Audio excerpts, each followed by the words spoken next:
Today, I'm excited to delve into the mysterious ailment of Bonney, known as sapphire scales, and the startling theories around its treatment. Bonney, a fascinating character in One Piece, carries a burden of sorrow stemming from her affliction with sapphire scales. This disease, unique even in the realm of Japanese fantasy, transforms the skin into a blue stone-like texture, making it as a rare and progressive condition. Moving on, the possible cures for sapphire scales in the world of One Piece spark a multitude of theories. Some suggest that specific devil fruit powers or the ingenious technology of the brilliant scientist Dr. Vegapunk might hold the key. Lastly, we'll delve into the significant role Bonney's condition plays in the One Piece narrative. We'll explore the hidden meanings and implications for the story's progression. If you enjoy this video, don't forget to hit like and subscribe to the channel. And if you have a different perspective, I'd love to hear it in the comments. Let's get started. What exactly is sapphire scales? This disease, still without a known cure, remains shrouded in mystery among One Piece fans. What exactly is this disease? Its primary symptom is a peculiar one. Exposure to natural light, like sunlight or moonlight, turns the skin blue and hardens it, resembling stone. This rare condition has been observed recently and progresses even without exposure to light. Currently, there is no effective treatment for this illness. Jenny contracted it in the Holy Land of Marie Joie, but tragically, Bonney was the only one who ended up infected. Bonney was expected to not live past the age of 10, yet at 12, she continues to survive, demonstrating the unpredictable nature of sapphire scales. This petrification phenomenon not only spreads over time, but also accelerates when exposed to natural light like daylight or moonlight. Bonney, who fell ill at the age of 5, was given a grim prognosis. She wouldn't live to see her 10th birthday. After Jenny's passing, Bonney's suffering is unimaginable. Bonney was diagnosed with sapphire scales at the age of 5, and especially after Jenny's death, it was believed that she wouldn't live to see her 10th birthday. Despite these grim predictions, Bonney has continued to live, now at the age of 12. The petrified area under her eyes resembling piercings and the cessation of her blue petrification suggest that her condition might be improving. But how did she recover from what was considered an incurable disease? We'll delve into the details later, but let's start with the conclusion. The theories behind Bonney's recovery include treatment by skilled doctors and the use of powers from the age fruit and Paw-Paw fruits. Additionally, there's a theory that the current Bonney is a different person altogether. These 4 theories are the main explanations for her miraculous healing. Firstly, let's consider the possibility that Bonney was cured by a skilled doctor. What evidence supports this theory? Drawing from past episodes of One Piece, various difficult-to-cure diseases have appeared in the storyline. For example, there's the Keisha fever, developed from being bitten by the toxic tick Keisha, and the terrifying disease tree fever, which transfers from plants to humans with a high mortality rate. Keisha fever was contracted by Nami after being bitten in Little Garden.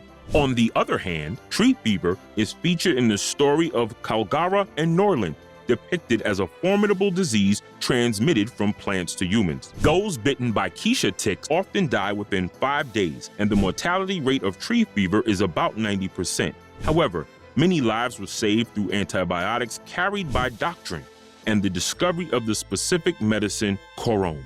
This suggests that even seemingly incurable diseases like sapphire scales could potentially be treated with certain medications.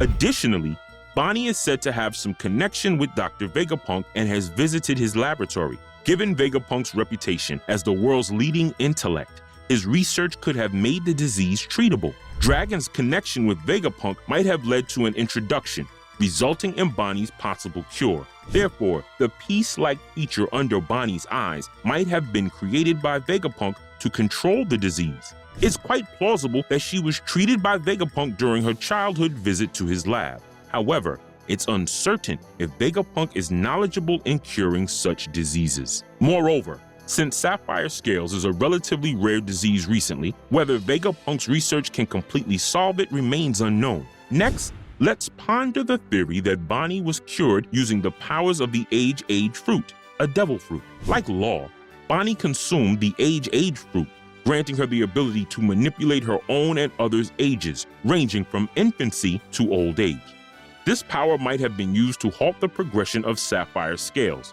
As previously mentioned in One Piece, there have been instances where devil fruits were used to cure severe illnesses. Law cured his amber-lead syndrome using his devil fruit powers. Considering this precedent, it's plausible that a treatment involving the age fruit could exist. It implies that Bonney is hiding her sapphire scales with those piercings. However, this theory raises some questions. Currently, Bonney can walk freely under the sun. If controlling lifespan alone could suppress the disease, then the age fruit might be effective, but her ability to walk in the sun seems inconsistent. Moreover, Bonney has appeared aged, and even in her 24-year-old form, surpassing the age she would be limited to if the disease's progression were halted at age 10, which adds to the inconsistency. While Law's case suggests it's not entirely impossible, considering the unique nature of the Op fruit, using the Paw-Paw fruit for treatment seems more likely. Next, let's explore the theory that Bonney was healed through the abilities of the Paw-Paw fruit,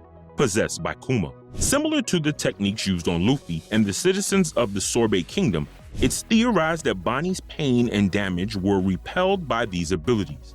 As many of you know, Kuma, having consumed the Paw-Paw fruit, is a paw human capable of repelling anything he touches with his paws. This ability extends beyond physical objects, allowing him to repel pain, fatigue, and even memories. Hence, it's conceivable that this power could have been used to treat Bonney's illness. However, this raises the question, why wasn't this ability utilized earlier?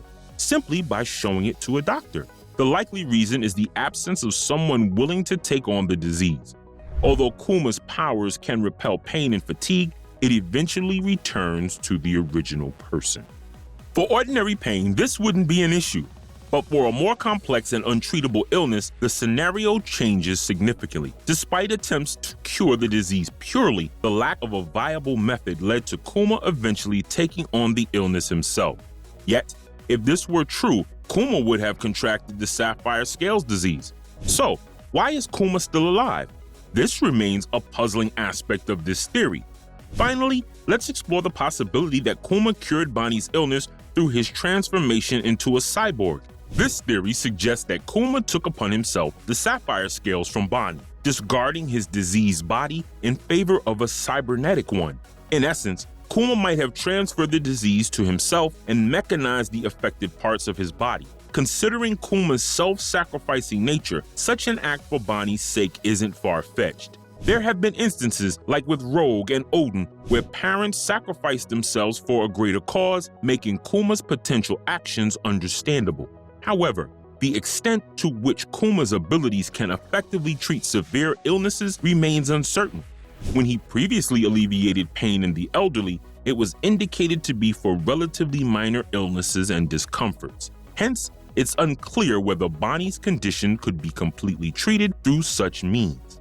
After exploring 3 different theories, each with its own inconsistencies, we turn to a more plausible explanation, the Bonney clone theory. Previously, there were speculations about Bonney being a clone before the death of Jenny, but this was debunked when it was revealed that Bonney is the child of Jenny and a celestial dragon. However, there is still unexplained aspects of Bonney's past that support the clone theory. In SBS illustrations depicting Bonney's past, she is seen in tattered clothes without the characteristic stone under her eye. In contrast, the Bonney depicted in Chapter 1098 is dressed impeccably. Moreover, while the current portrayal of Kuma in the past features ears, Bonney's past depiction lacks them, though this could be due to the illness not having manifested yet, or vague memories. The discrepancy, especially with her clean attire and missing ears, raises suspicions. Considering these factors, it's possible that the Bonney of the past and the present Bonney are 2 different individuals. This implies that the original Bonney may have succumbed to the disease. If true, this theory would explain Bonney's memories and the SBS illustrations, as well as justify Dr. Vegapunk's paternal treatment of her. It also aligns with the earlier point about missing details from Bonney's past. Considering the special treatment Dr. Vegapunk extends to Bonney, who is technically a child at age 12, seems a bit excessive. Moreover, there's a connection between Bonney and Shendry, who appeared in Thriller Bank. Shendry's shadow was taken from Margarita 12 years ago, and Bonney is the child of Jenny who died 12 years back. Interestingly, both Sindri and Jewelry Bonney share a love for pizza. If Bonney is indeed her own clone, it's conceivable that she was resurrected by the 47-year-old Hogback and Vegapunk. This link seems a bit too coincidental. Hence, it's plausible that Bonney once died from her illness and was later resurrected as a clone by Dr. Vegapunk. This explanation aligns with Vegapunk's treatment of her as a child, her visit to Egghead in her youth, the discrepancies in her memories, and the past depictions in SBS. Thus, we conclude our discussion on the possible treatment of Bonney's illness. So that's my analysis, but what do you think? That's all for today. This channel posts summaries, explanations, and ranking videos related to One Piece. If you like One Piece, we would be happy if you could support us by subscribing to our channel and commenting. Thank you for watching till the end. See you in the next video.